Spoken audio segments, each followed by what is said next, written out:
Hello दोस्तों, प्रणाम, राधे राधे। कैसे? आशा करते हो आप लोग अच्छे होंगे। दोस्तों एक सावन गीत है, अच्छी लगेगी, कमेंट में लिख के जरूर बताना कैसे लगी। धन्यवाद।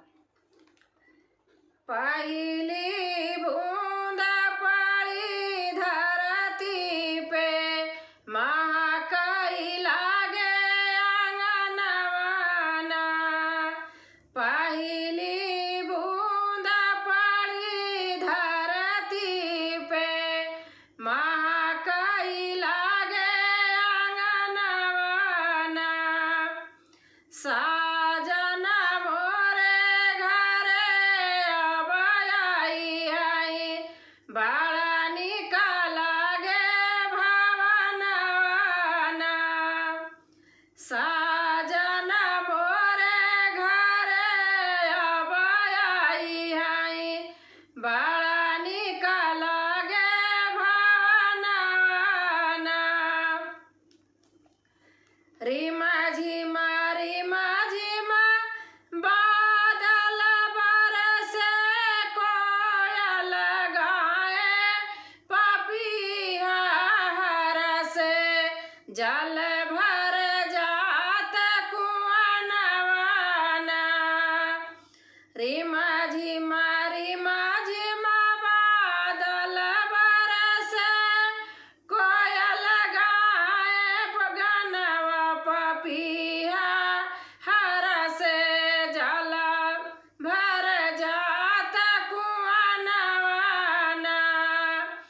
पंख पसार मोर जब नचिहई, तब घरे आई है सजनवाना। पंख पसार मोर जब नचिहई, तब घर आई है सजनवाना। सुंदर सुंदर फूल खिलत है, भंवर उड़ी उड़ी हिलत मिलत है। सुंदर सुंदर फूल खिलत है, भंवर उड़ी उड़ी हिलत मिलत है। जुगनू बारे दिया नवाना, राधा के संग नाचत कान्हा, रतिया देखे सपनवाना।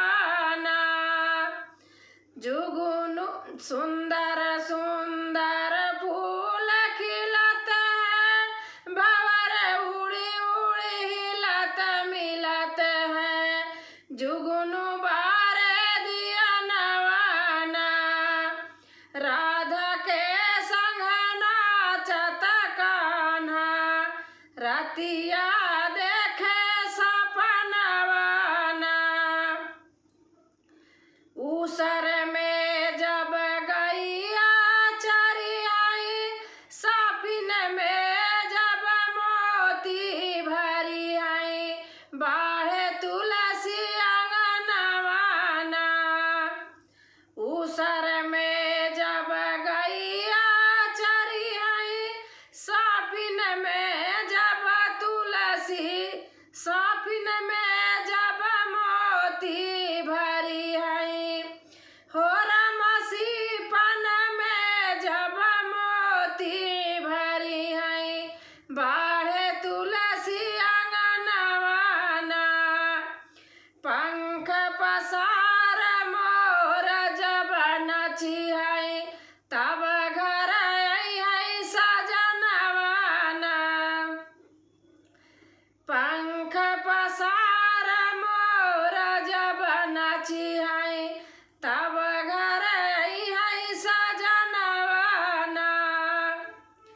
घाट रहे जब घर नाही, कहत रहे जब घर नहीं अइबा, फोनवई पे पाठ पढ़ौबा ना। कहत रहे जब